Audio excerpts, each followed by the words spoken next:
पिछले वीडियो में हमने देखा कि इन विभिन्न कोणों के साइन और कोसाइन आपस में किस प्रकार संबंधित हैं जब हम अंतिम किरण को एक्स अक्ष पर, वाई अक्ष पर या फिर इन दोनों अक्षों पर प्रतिबिंबित करते हैं।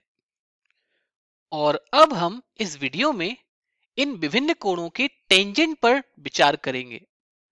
हम जानते हैं कि किसी कोण थीटा के लिए टेंजेंट ऑफ थीटा बराबर होता है साइन ऑफ थीटा बटे कोसाइन ऑफ थीटा के। और इकाई वृत्त की परिभाषा के अनुसार ये हमें बताता है कि इस रेखा अर्थात अंतिम किरण का स्लोप अर्थात ढलान क्या है। और हम जानते हैं यहाँ किसी रेखा का ढलान ऊर्ध्वाधर अक्ष में परिवर्तन बटे क्षैतिज अक्ष में परिवर्तन के बराबर होता है। यदि हम मूल बिंदु से शुरू कर रहे हैं तो हमारा ऊर्ध्वाधर अक्ष में परिवर्तन क्या होगा यदि हम शून्य से साइन थीटा पर जाएं। यहां पर ऊर्ध्वाधर अक्ष में परिवर्तन साइन ऑफ थीटा है और वहीं क्षैतिज अक्ष पर परिवर्तन कोसाइन ऑफ थीटा है। तो यह टर्मिनल रे अर्थात अंतिम किरण के लिए y में परिवर्तन बटे डेल्टा x अर्थात x में परिवर्तन के बराबर होगा।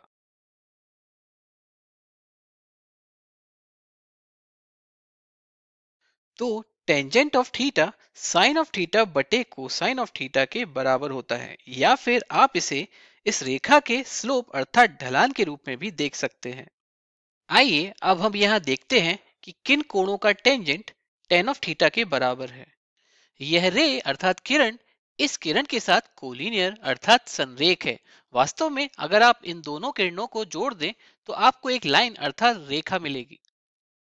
तो इस कोण अर्थात पाई प्लस थीटा के लिए टेंजेंट का मान, क्योंकि इन दोनों किरणों का स्लोप अर्थात ढलान एक समान है, इस तर्क के आधार पर टेन थीटा के बराबर होगा अर्थात ten of pi plus theta बराबर होगा टेन ऑफ थीटा के। आइए देखते हैं क्या वास्तव में ऐसा ही है। हम जानते हैं किसी कोण का टेंजेंट उस कोण की अंतिम किरण का स्लोप अर्थात ढलान होता है। हम जानते हैं इस कोण की प्रारंभिक भुजा धनात्मक x अक्ष के साथ है। आइए देखते हैं tangent of pi plus theta sine और कोसाइन के संदर्भ में क्या होगा। तो हम जानते हैं tangent of pi plus theta बराबर होगा sine of pi plus theta बटे cosine of pi plus theta के।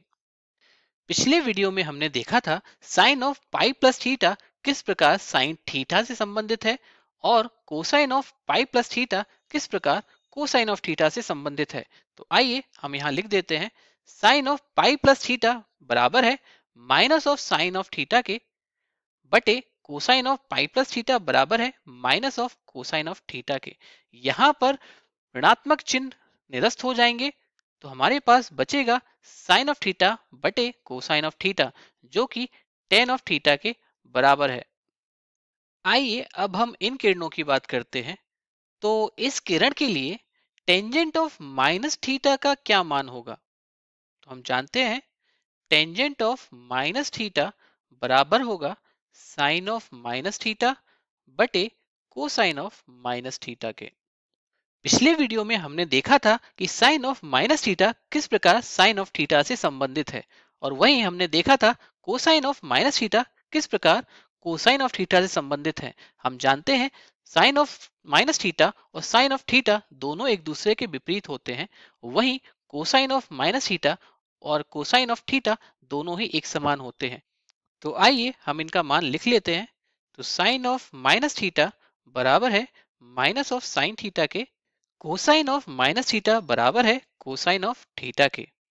तो इस प्रकार हमें minus of ten of theta प्राप्त होता है। तो हम कह सकते हैं टेन ऑफ माइनस थीटा बराबर होगा minus of ten of theta के।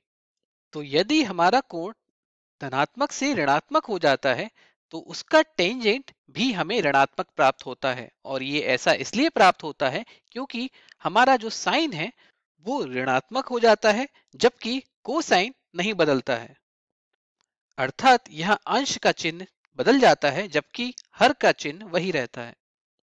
तो हम कह सकते हैं टेंजेंट ऑफ माइनस थीटा बराबर होगा माइनस ऑफ टेन थीटा के। अब आइए हम इस बिंदु पर विचार करते हैं। तो यहाँ पर tan of pi minus theta का मान क्या होगा? तो हम लिख सकते हैं tan of pi minus theta बराबर होगा sine of pi minus theta बटे cosine of pi minus theta के। पिछले वीडियो में ही हमने देखा कि किस प्रकार sine of pi minus theta sine of theta के साथ संबंधित है, और वहीं cosine of pi minus theta cosine of theta के साथ संबंधित है। और हम यहाँ पर भी देख सकते हैं कि sine of pi minus theta और साइन ऑफ थीटा दोनों ही समान है। तो हम यहाँ लिख लेते हैं sine of pi minus theta बराबर है साइन ऑफ थीटा के, वहीं cosine of pi minus theta और कोसाइन ऑफ थीटा दोनों ही अपोजिट अर्थात विपरीत हैं। तो यहाँ पर cosine of pi minus theta minus of cosine of theta के बराबर है। तो हम यहाँ देख सकते हैं इसका मान हमें minus of ten of theta के बराबर मिलता है। तो हम कह सकते हैं tangent of pi minus theta बराबर होगा minus of tangent of theta के। और यह बात यहाँ पर सही भी है, क्योंकि इस किरण का स्लोप अर्थात ढलान इस किरण की ढलान के बराबर ही होना चाहिए। अर्थात इस रेखा का स्लोप या ढलान ऋणात्मक टेंजेंट ऑफ थीटा है। यदि हम इन दोनों रेखाओं को देखें तो ये दोनों रेखाएं इंटरसेक्टिंग लाइंस अर्थात प्रतिच्छेदी रेखाएं हैं, और ये रेखाएं y अक्ष के सापेक्ष एक दूसरे का प्रतिबिंब है। इसलिए हम कह सकते हैं कि इन दोनों रेखाओं का स्लोप अर्थात ढलान एक दूसरे के प्रति ऋणात्मक है। तो हमने देखा कि यदि आप कोई कोण थीटा लें और उसमें पाई जोड़ दें तो आपका टेंजेंट नहीं बदलेगा, क्योंकि आप उसी लाइन अर्थात रेखा पर रहेंगे। या फिर हम कहें कि आप 180 डिग्री घूम रहे हैं तो आप विपरीत दिशा में जा रहे हैं, लेकिन उस किरण का स्लोप अर्थात ढलान नहीं बदलेगा। और यदि आप अपने कोण का ऋणात्मक मान लेते हैं तो आपको ऋणात्मक टेंजेंट प्राप्त होती है, और वहीं यदि आप अपने कोण को पाई में से घटा लेते हैं तो भी आपको ऋणात्मक टेंजेंट ही प्राप्त होती है। तो मैं उम्मीद करता हूं कि यह वीडियो आपके लिए बहुत उपयोगी साबित होगा जब आप त्रिकोणमितीय समस्याओं को हल कर रहे होंगे, या फिर आप किसी सर्व समीकरण को सिद्ध करने का प्रयास कर रहे होंगे। इस प्रकार इस इकाई वृत्त के अंदर इन सिमेट्रीज अर्थात सममितियों के बारे में सोचना काफी सहायक है।